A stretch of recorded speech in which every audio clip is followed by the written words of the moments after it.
Welcome to the Water Margin Podcast. This is episode 131.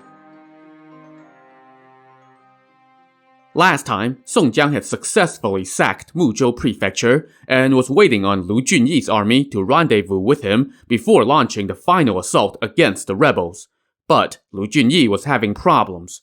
He was leading a march through the mountains to attack Shezhou Prefecture, but the rebels at Yuling Pass set an ambush that killed 6 of his chieftains in one go. So Lu Junyi tried a different tact, sending Shi Qian, the flea on a drum, to go look for a back way around the pass.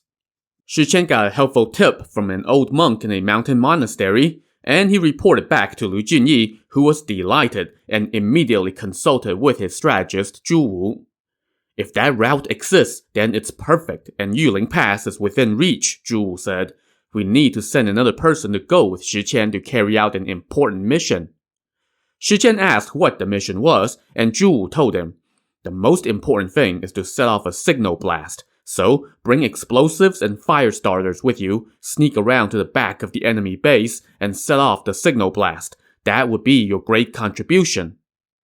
If that's all, then I don't need anyone else to go with me, Shi Qian said. And even if you send someone else, they won't be able to climb walls like I can, and it would slow me down. But, while I'm taking care of that, how will you get close to the front of the pass? That's easy enough, Zhu Wu said. The enemy can only use their ambush once. I will not even care whether they have an ambush or not. Whenever we approach woods on our way, we will burn them down. That will foil any ambush. So Shi Qian packed his stuff and took his leave. Lu Junyi told him to also bring along 20 taels of silver and a bushel of rice as gifts for the old monk, and sent a soldier to carry those items. That afternoon, Shi Qian and the soldier returned to the mountain monastery and gave the old monk the presents. Shi Qian then dismissed the soldier and asked the old monk to have his young acolyte lead him to the back road around the pass. The old monk suggested he wait until late at night to avoid detection, and prepare dinner for Shi Qian. Then, that night, the monk ordered his acolyte to show Shi Qian the way. The two of them left the monastery and traversed a couple miles of mountainous terrain under the faint glow of the moon. Eventually, they arrived at a spot with some treacherous-looking terrain, but they saw in the distance the start of a narrow trail. The trail, however, had been blocked off by a giant pile of boulders that were stacked up like a wall. General, you can see the path from here, the young acolyte said. It's right by the wall of boulders. Go over that wall and you will see the main road. Shi Qian sent the acolyte back and proceeded alone. Using his nimble skills, he made short work of the wall of boulders, easily climbing over to the other side. He then headed east. As he walked, he saw woods in the distance enveloped in red. That was Lu Junyi's army advancing in full force and burning every shrub along the way. They had sent about 500 soldiers on ahead, cleaning up the bodies of their slain comrades along the way, while setting fire to the hillsides to flush out any rebel ambush. When word of this reached the rebel commander of the pass, Pang Wanchun, he said, "That's the enemy's scheme to foil our ambush. We just need to hold this pass. They will never be able to make it through." So, as the Song army approached, Pang Wanchun and his 2 officers prepared their defenses on the front side of the pass. On the back side, meanwhile, Shi Qian was sneaking up toward the pass. He climbed up a big tree and hid in its canopy.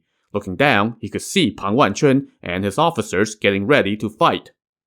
Soon, the chieftains Lin Chong the Panderhead and Hu Yanzhuo the Twin Staffs had arrived at the foot of the pass, and they hurled insults at the rebels. The rebels were just about to fire their arrows and crossbows, but suddenly, a thunderous blast shot up into the night sky from behind their position. When they turned around, they saw that the back of the pass was on fire. Shi Qian had found 2 piles of hay and set them ablaze, and then shot off the signal blast. The sight of fire from behind them took the fight out of the rebels. They fell into disarray and scattered, forgetting about the enemy army at the front. The rebel commander Pang Wanchun and his officers rushed to put out the fire in the back, but just then, Shi Qian set off even more explosives from the rooftops, which shook the buildings and scared the rebels into fleeing. Shi Qian then shouted from the darkness, 10,000 Song soldiers have already crossed over the pass. Surrender now and you will be spared. That left Pang Wanchun stunned and stamping his foot. His officers were literally scared stiff and could not move. By now, the Song army had charged up the mountain on the front side, and they poured into the pass, with everyone looking to get a piece of the rebels. They ended up pursuing the rebels for a good 10 miles out the backside of the pass. In the chaos, they captured both of Pang Wanchun's lieutenants and most of his soldiers. Only Pang Wanchun himself managed to escape. And now it was once again retribution time. After rewarding Shi Qian, Lu Junyi cut out the hearts of the 2 captured rebel lieutenants and sacrificed them to the 6 chieftains who had been killed by the rebel ambush. They also collected those chieftains' bodies and buried them on the pass, while cremating the other Song soldiers who were killed. The next day, Lu Junyi sent an urgent report to military governor Jiang and then resumed his march, advancing all the way to the foot of the Shezhou prefectural seat. This city was overseen by Fang Hou, the uncle of the rebel emperor Fang La. He also had 2 ministers helping him. One was named Wang Yin and the other Gao Yu. They commanded more than a dozen officers and 20,000 troops. The minister Wang Yin used to be a stonemason in the local mountains, and he was skilled with a steel spear and rode a fine steed called Mountain Flyer that could traverse mountains and water as if on flat land. The other minister, Gao Yu, was also a local and wielded a segmented spear. Both of them also were a little bit literate, and that was good enough for the rebel emperor Fang La to appoint them to high ministerial posts and give them oversight of important military affairs. That day, the rebel commander from Yuling Pass, Pang Wanchun, fled back to Shezhou Prefecture and went to the palace to report to the imperial uncle Fang Hou. Some locals helped guide the enemy around the pass along some back roads, Pang Wanchun said. That made my army scatter and made it impossible to hold the pass. Fang Hou was irate. That Yuling Pass was the most critical layer of defense for Shezhou Prefecture, he scolded Pang Wanchun. Now that the Song forces have occupied it, they will be here sooner or later. How will we be able to fight them? Minister Wang said, My lord, please restrain your thunderous rage. As the ancients said, failure in battle should not be censored. Heaven gives perfection to no one. Please pardon General Pang for now and send him out at the head of an army with the decree that he must repel the enemy. If he fails again, then you can punish him for both failures. Fang Hou agreed and sent Pang Wanchun back out with 5,000 men. As it so happened, Lu Junyi was sending his forces in to attack the city, so both sides lined up for battle. Pang Wanchun rode out to challenge for combat, and the call was answered by the chieftain O Peng, the golden wings brushing against the clouds. The 2 of them traded blows for just a few bouts before Pang Wanchun turned and fled. O Peng wanted to notch the first merit in the siege on the city, so he gave chase. Now, remember that Pang Wanchun was a renowned archer, so his flight was just a ploy. Sure enough, he suddenly turned and fired a shot. But O Peng was watching for that, and he was skilled enough that he actually reached up and snatched the arrow out of the air as it approached. Having foiled the sneak attack, O Peng now gave chase again. But he did not count on Pang Wanchun also being skilled at rapid-fire shooting. So, even though O Peng snagged the first shot, he did not expect a second shot right on its heel. As Pang Wanchun's bowstring twanged again, the second arrow struck O Peng, killing him and sending him off his horse. Pang Wanchun now led his forces on the offensive, and the Song army fell back in defeat, retreating 10 miles before they were able to regroup and pitch camp. When they did a head count, they found that they had lost another chieftain, as Zhang Qing the gardener was killed in the chaos. His wife, the chieftain Sun Erniang, the female yaksha, had some soldiers locate his body and cremate it while she wept bitterly. A disheartened Lu Junyi now huddled with his strategist Zhu Wu and said, We lost 2 more officers in today's attack. What should we do? Zhu Wu told him, Victory and defeat are common in war, and life and death in battle are preordained. The rebels are no doubt full of themselves after seeing us retreat today. Tonight, they will come to raid our camp. Let's deploy our forces and lay down an ambush.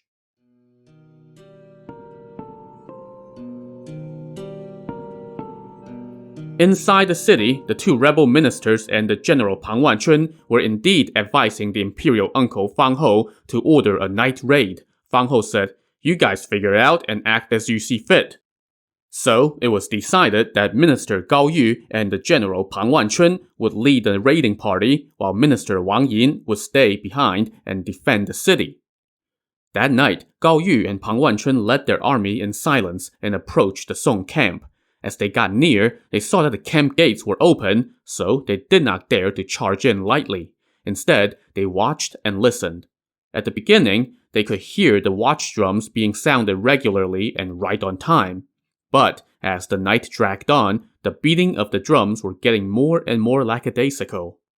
Gao Yu now said, "We cannot go in." "Why not?" Pang Wanchun asked. "You can hear the watch drums getting erratic. That's obviously a trap," Gao Yu explained. "Your Excellency is mistaken," Pang Wanchun disagreed. "The enemy was routed today and is scared. They must be fatigued, and that's why their drums are erratic. There is no need to be paranoid. Just attack."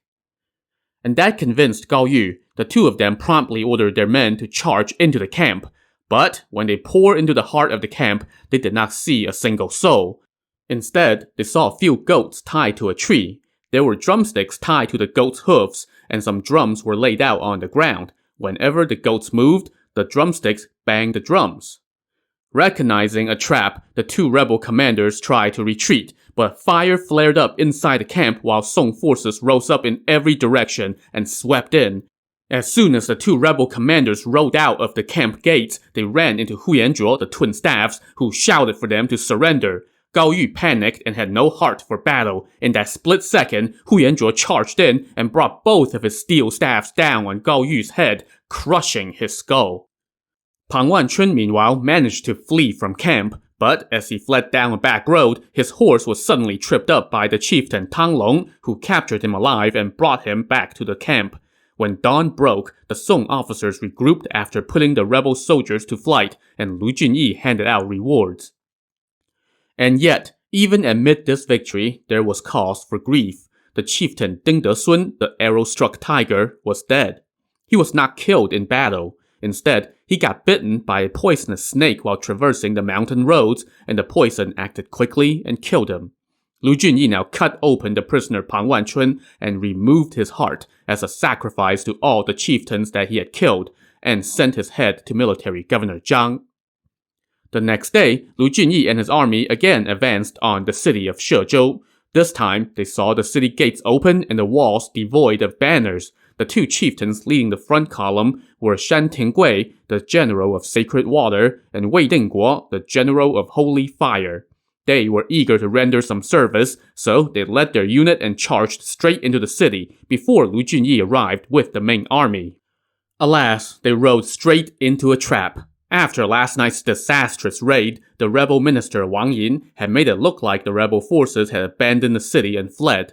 But he had dug some deep, hidden trenches right inside the city gate. Shan Tinggui and Wei Dingguo were both more brawn than brain types and did not think to be on guard. As they galloped through the gates, they and their horses plunged into the trenches, and they were immediately besieged by rebels with long spears and arrows, and that was the end of those two chieftains.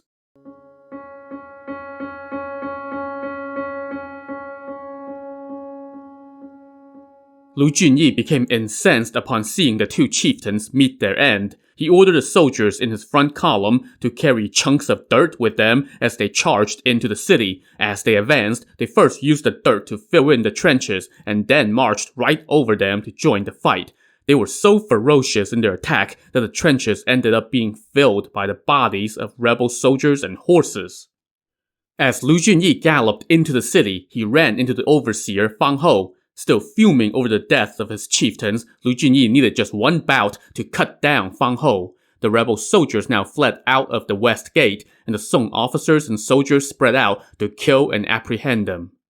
In the midst of this chaos, the rebel minister Wang Yin was fleeing on horseback when he ran into chieftain Li Yun, the green-eyed tiger, just outside the city, and the two of them went at each other. But Wang Yin had the advantage because Li Yun was on foot. As they approached each other, Wang Yin made his horse rear up and stomped on Li Yun, killing him instantly.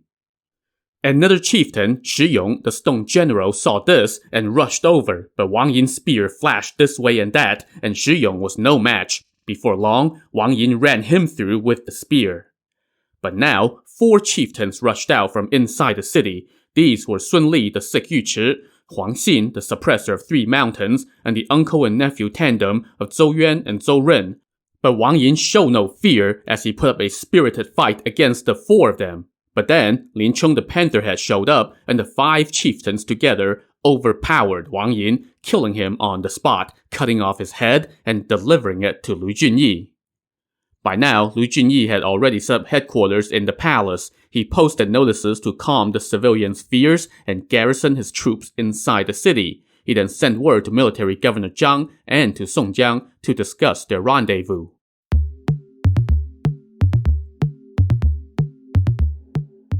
So all this time, Song Jiang had been waiting in Muzhou Prefecture. When he got word from Lu Junyi about the sack of Shezhou, it was accompanied by a casualty list totaling 13 chieftains. That sent Song Jiang into another round of grieving, and the strategist Wu Yong, sounding like a broken record by now, again told him, "Life and death are preordained for every person. There is no point in harming your own health over it. Please focus on the important matters of the state." "That may be so," Song Jiang said, "but how can one not feel grief? The 108 of us were all listed on that stone tablet in heavenly script. Who would have thought that there would be so few of us left now? It's like losing my limbs." Wu Yong kept consoling Song Jiang and advised him to send a reply to Lu Junyi and arrange a date to advance on the final rebel stronghold, the Imperial Palace at Clearstream County. Speaking of which, let's now jump over to said rebel palace, where the rebel emperor Fang La was discussing military matters with his officials when he got word that Shezhou Prefecture had fallen and his uncle and 2 ministers were all killed. Oh, and the enemy is on their way here from 2 directions. Fang La was shocked and said to his officials, "You all have received rank and wealth from me. We have occupied territory and enjoyed riches together. But now Song Jiang's army is sweeping this way, and one city after another has fallen. Only Clearstream County is left. Now they're coming here from 2 directions. How should we take them on?" His left prime minister said, "With Song Jiang's army bearing down, the palace will be hard to defend anyway, and we are short on troops and officers. If your majesty does not personally lead an army to fight the enemy, I worry our soldiers and generals will not give it their all." Fang La concurred and decreed that all the officials of the court were to accompany him to the front line to fight Song Jiang. He appointed as the leader of the vanguard his nephew Fang Jie. This Fang Jie was the grandson of the imperial uncle who just got killed, so he was after revenge and wanted the job of being the vanguard general. He had been learning to fight since his youth and was very skilled with a halberd and possessed uncommon valor. He now led 15,000 Imperial Guard and 30-some officers and set out. His second in command was a general named Du Wei, a former blacksmith and a confidant of Fang La's who fought on foot and wielded 6 throwing knives. Meanwhile, Fang La also appointed the drill instructor of the Imperial Guard to lead 10,000 men and go to face Lu Junyi's army.